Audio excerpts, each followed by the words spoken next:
እኔና ሩታ በዚህ ልክ ተጋጭተን በዚህ ልክ የማይሆን ነገር ውስጥ ገብተን ቤተሰብ ከቤተሰብ ተጋጭቶ ይህ ሁሉ መቃቃር ኖሮ አሁን ነገ ከነገ ወዲያ አብረን የምንኖር የቀረን ነገር እሺ። ቀጣይ ደግሞ ሌሎች ማናቸው ያረገዙ ሴቶች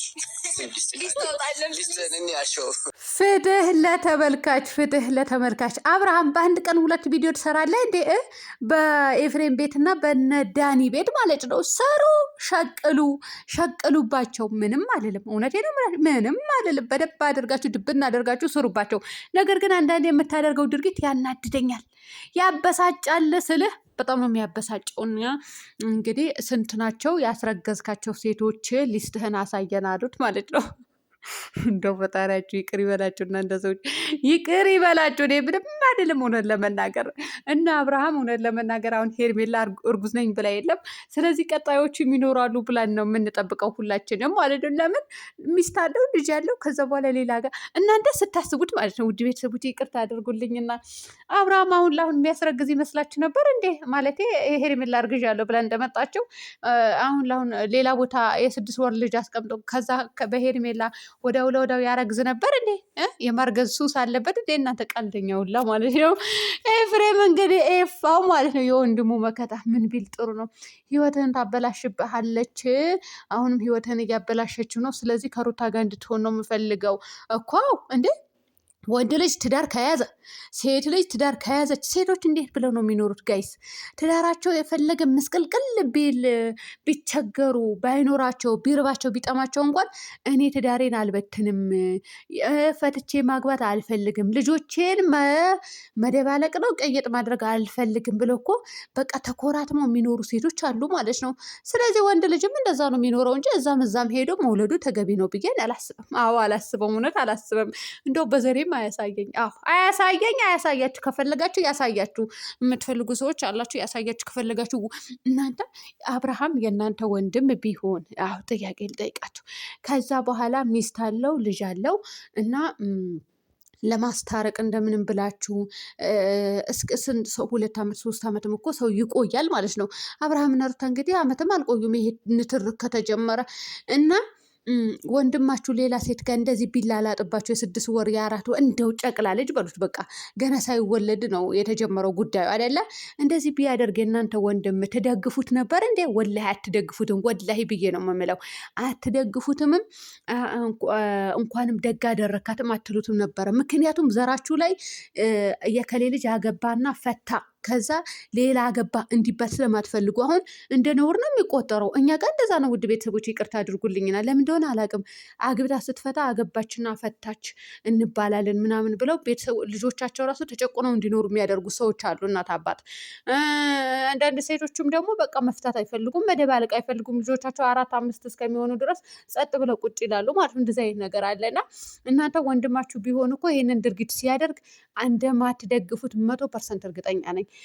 ወንድማችሁ ትዳሩን እንዲበትን አትፈልጉም፣ ልጁን እንዲተው አትፈልጉም፣ ሌላ ጋር ሄዶ ሌላ ሚስት አግብቶ ከዛ ሌላ ልጅ እንዲወልድ አትፈልጉም።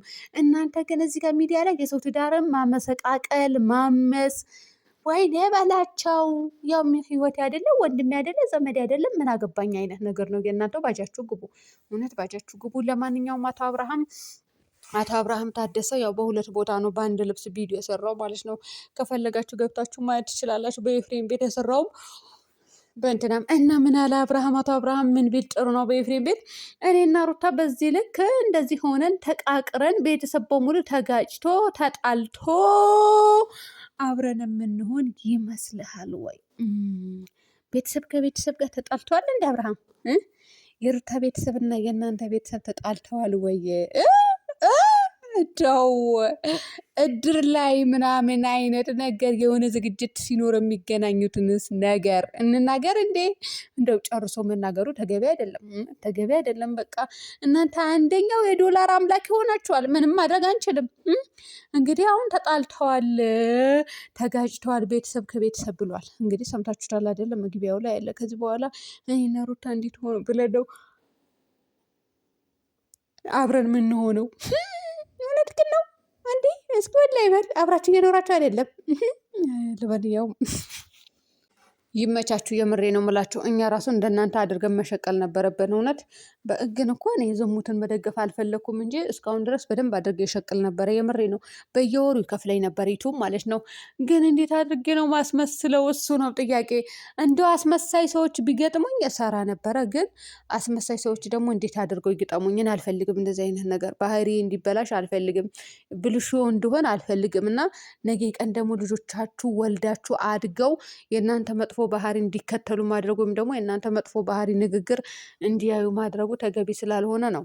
ብዙም ጊዜ ከዩቱበሮች አልገናኝም፣ በተአምር አልገናኝም። በፍጹም መገናኘትም አልፈልግም። እንዴ ደግሞ የቡታጀራ ዩቱበሮች እንዴት እንደምትዘጉ እኔ እንደምትዘጉ እውነት እንዴት እንደምትዘጉ እኔ ከእነሱ ጋር ብገናኝ እስከ ዛሬ ድረስ የት እንትን ባልኩኝ።